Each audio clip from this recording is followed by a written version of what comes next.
बोलो। सर जय हिंद। जय हिंद जय हिंद। और और भाई? और सर बढ़िया है। और बताइए आप कैसे हैं? मैं भी ठीक हूँ भाई, अपना बताइए। अपना भी सर है। सर मैं एक सवाल लेकर आया हूँ। बोलिए। सर अगर सरकार बहुत जल्दी गिराना हो तो उसके लिए क्या रास्ता हो सकता है? देखिए, सबसे पहले मैं पूरे देश को जय हिंद कहता हूँ और नमस्कार भी। जी जी देखिए, सरकार को गिराने के लिए सबसे पहले एकता होनी चाहिए। जी जी जी जी जी अभी इस तरह अगर देखेंगे तो जिस हिसाब से मेरा मानना है, जी जी अगर मतलब कि हमारे देश के नौजवान एक दिन खड़ा हो जाए, जी जी सिर्फ एक दिन। जी वैसे सिस्टम में तो मैं देखो पहले से बता रहा हूँ, इस देश को कौन चलाता है, जी जी कौन चला रहा है तो जानते ही आप। जी हाँ, बाहर के लोग चला रहे हैं। चला है। और जो अपना पीएम है, गृह मंत्री है, ये तो भाई अलग ही हो गया है।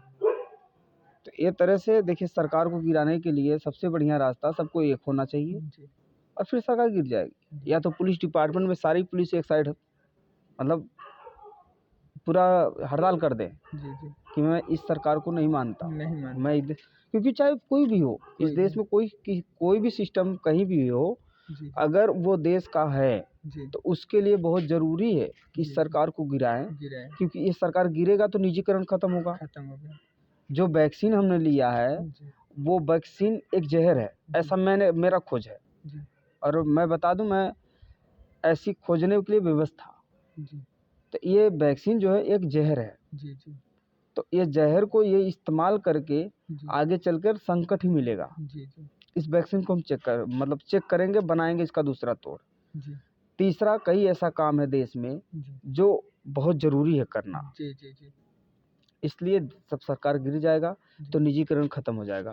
यदि निजीकरण खत्म नहीं हुआ, सरकार पूरा 5 साल रहा, जी तो जो निजीकरण हुआ वो रजिस्ट्रेट हो जाएगा रजिस्ट्रेट हो जाएगा। और सरकार गिर जाएगा। तो हमारा दावा रहेगा हमने सरकार इसीलिए गिराया क्योंकि इसने निजीकरण किया। अब सब पब्लिक ये सोचता है कि भाई गिरा, कोशिश करने वाले तो कर रहे हैं, लेकिन हमें आम पब्लिक से आकर पूछना है। जो अभी जाग रहे हैं वो तो है ही है, आम पब्लिक के पास उनके घर आएंगे, भाई तुम्हें बताओ, तुम्हारा 10 साल 20 साल 25 साल बाद अगर तुम्हारे बच्चे को कोई अंग्रेज उठा के ले जा रहा है तो तुम क्या करोगे? यदि वो कह रहा है कि भाई जब आएगा तो देखा जाएगा, तो उसको समझाइए कि जब एक कोरोना का लॉकडाउन था, सब जानते हैं कि कोरोना लॉकडाउन नहीं होता तो भी कोई दिक्कत नहीं होता, लेकिन फिर भी लॉकडाउन की सभी इज्जत किए। ठीक है। जी जी तो इसका यही कारण है, जो मैं बार बार संविधान में 23 नंबर 24 नंबर भाग खोजता हूँ, वो इसलिए ही खोजता हूँ क्योंकि उस भाग में एक में बहुमत के कारण था और दूसरा इस्तीफा और सस्पेंड के बारे में था। जो गलत करेगा उसे सस्पेंड करने का तरीका था और एक इस्तीफा के बारे में था। तो उसको काट पीट के संशोधन बीच में कहीं ऐसी जगह डाल दें जहाँ छुपता दिखता ही नहीं और वहाँ किसी का नजर ही नहीं पहुँचता। तो ये देखिए, जब खेती होता है ना तो कुछ फसल खेत में ही गिर जाते हैं, जो सीजन आने पे फिर से उगते हैं। तो जब बुआई हो रहा था संविधान का, तो कई ऐसे महावीर थे जो अपने लिए पर्सनली संविधान लिखते थे। हमें वहाँ जाकर पढ़ना जरूरत नहीं, हम लिख लेते हैं और हम यही पढ़ेंगे। तो वैसे ही कुछ संविधान हमारे पास है, हमने पढ़ा खुद है। लेकिन वो लोग का कहना है कि जब ये करोगे तभी मैं दिखाऊंगा, तभी समझाऊंगा, इसके पहले नहीं। जिसको कहते हैं गोडसे अपने मुंह से बोला है कि गांधी को भी मैंने मारा है, बाबा साहेब को भी मैंने मारा है, और उसने लिख कर किताब दिया है, करीबन 17-18 पन्ने का है। उसके बाद नेपाल के रास्ते निकल गया और दोबारा दिखा नहीं। पता ही बाबा साहेब के जाने के बाद कहीं गोडसे दिखाई दिया? कहीं नहीं दिखाई दिया। लोग कहते हैं सर गोडसे को फांसी हो गई। नहीं, गोडसे को फांसी थी तो बाबा साहेब के साथ 1956 में क्या कर रहा था? जी जी जी जी यही तो ये चूरन है। जी जी जी तभी तो बाबा साहब कहते थे मिशन को आगे बढ़ाना है। देखिए सभी इस मिशन को अगर देखिए जी जी चूरन है ना, खाएंगे तो आंख मटकेगा, जी जी और दारू है तो पियेंगे तो मुंह बनाएंगे। लेकिन दोनों सामने आए के बाद इस्तेमाल करने के लिए आप बेबस हो जाएंगे। तो ये सब की ऐसी गठन है, ऐसी इनकी सोच है कि कोई सोच नहीं सकता। हमें आपस में लड़ा के और हमेशा फायदा ये लोग उठाए, कभी देश को आगे बढ़ने ही नहीं दिया।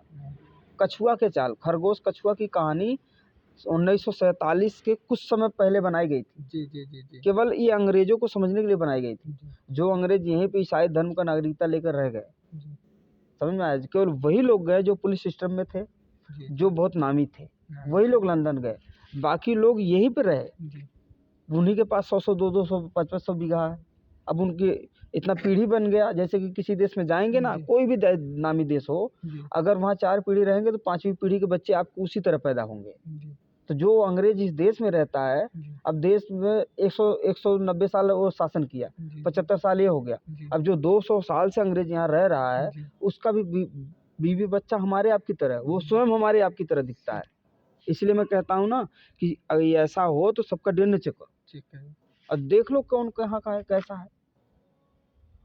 इसलिए मैं कहता हूँ भाई साहब कि इस देश को तुरंत एक होना चाहिए, सरकार को गिराना चाहिए और इस देश को बचाना चाहिए। एक होगा सर, ये देश को धरती माता अब यही कह रही हैं, धरती माता को माँ नहीं समझता कि एक प्रकृति, ये दुनिया है, ये जीवन है। बस वही जीवन को मैं भी संवारने की चक्कर में हूँ। जी। आज 75 साल से बुजुर्ग तजुर्बा दिखाते दिखाते 75 साल देश को निकाल दिए और उल्टा हुआ क्या है, 250 लाख करोड़ रुपए के कर्जे में है देश। अगर इस हिसाब से आप सोचिए तो एक व्यक्ति 2 से 2.5 लाख कर्जे में है। जी। समझ में आया? अब वो सोचिए कि 25 साल में कितना कर्जेदार होगा।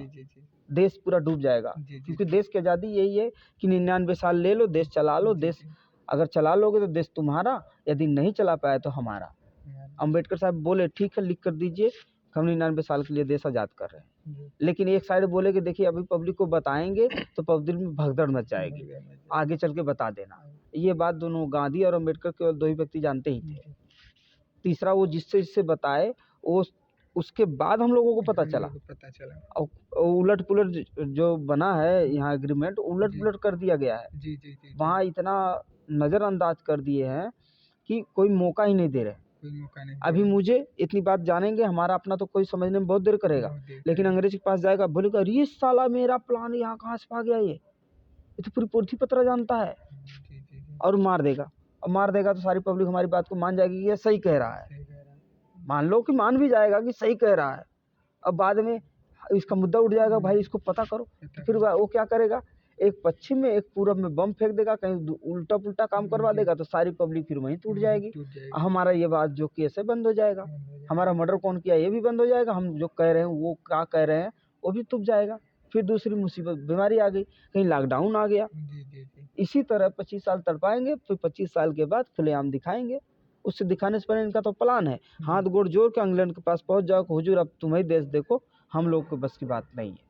इनका ओरिजिनल कारण यही है कि इंडिया को ऐसा मजबूर कर दो, खुद वहीं के लोग हमारे गोड़ पे गिरे, हमें देश दे दे। तभी तो हम लोगों ने आपने अपने चैनल का तो आपने अपने नाम दिया है कि नौजवान एकता मिशन, क्योंकि इस समय का हालात वो है जो कि सभी नौजवानों के एक होना पड़ेगा और इस सरकार को गिराना पड़ेगा, क्योंकि अब नौजवान मिशन एकता रहेगा।